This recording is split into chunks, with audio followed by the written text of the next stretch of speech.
my interest in art really started my junior year at the University of Wisconsin, Madison, when I took my first art history course. The hook was set. And at that point, I just said, this is great.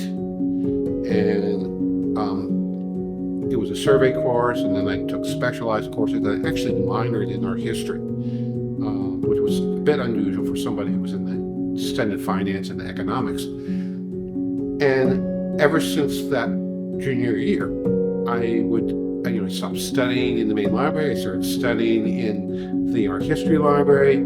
I would kill time wandering the museum upstairs, and I just was taking course after course.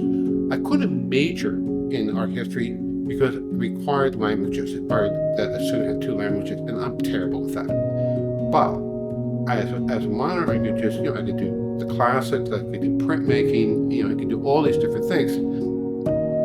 Then fast forward a couple of years.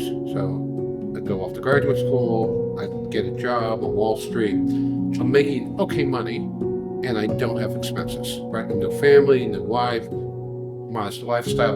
I'm not doing what other people are doing, which is going out to the Hamptons, buying fancy cars. And I have a good friend who is an art dealer who I knew from high school. And next thing I know is I'm beginning to dabble. And his interest was in, his family's interest, and his interest was in mid-century American abstraction. So that was initially the start. And in New York, there were all shows, there were all sorts of galleries. And then in 1990, boom, I'm in California. And I have a family, and I have, I'm now married to Mary, and we have more expenses, and I'm out of New York. And I'm also at a point where, it's just a little crash, but stuff I had bought was going up in value, and I could actually begin to sort of sell it and look for other stuff. And just by pure coincidence, I had a chance encounter with Harvey Jones at the Oakland Museum. They sent me over there. I come in off the street. He gives me a personalized tour. He gives me a catalog. That never happens in New York. Absolutely never happens in New York, right? That type of openness. And he's introducing me to the mid-century modernists out of California. In particular, he had just done a show on the Howard family. So it was Charles Howard this, Adeline Kent that, Robert Howard this, and blah, blah, blah, blah. So I set my sights that way. Then, a couple years later, our youngest son is in kindergarten or first grade, and his best friend is John Bernhardt's grandson. And through that connection, all of a sudden they start, and after they go back, and John Bernhardt's widow, Bunny, had asked me to do a favor to track down a sculpture that John Bernhardt had done for the Oakland Museum and was missing. Put me back in touch with Harvey. That started a relationship, and they're saying, well, you should get interested in assemblage. And I'm looking at assemblage and going like, what? But as I started going through it, it said, well, this is actually pretty interesting.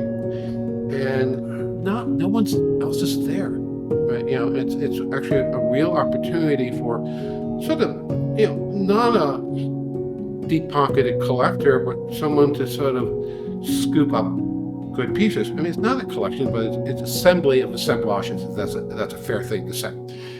And so that, and I would be doing things to be able to afford things.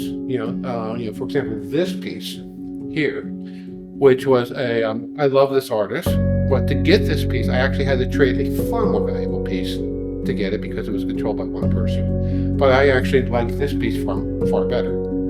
When I read, the book and I read about George, I see a lot of parallels. When you spend a lot of effort buying stuff, you want to make sure they find a good home. And also, there's a debt, at least I feel I have, to schools. And it's I wouldn't be there if I didn't take those courses, and it's that simple.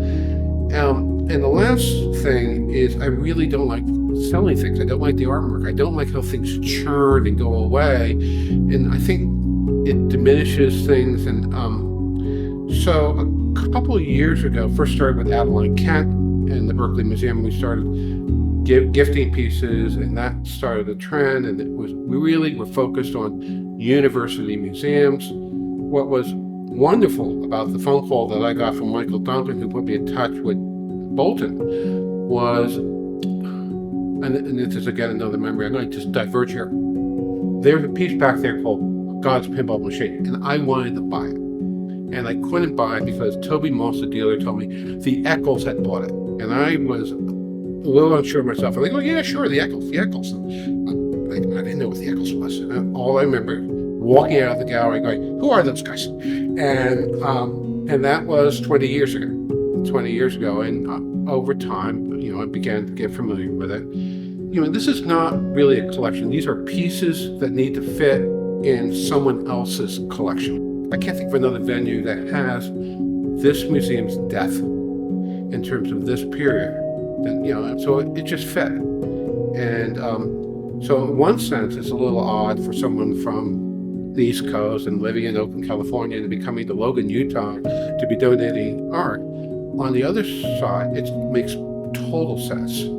It's time to try to find, permanent homes, permanent places for your art, for those pieces that it's worthy to find a permanent piece for. A lot of this stuff, there's stuff that no one knows who he is, or very few people know who he is.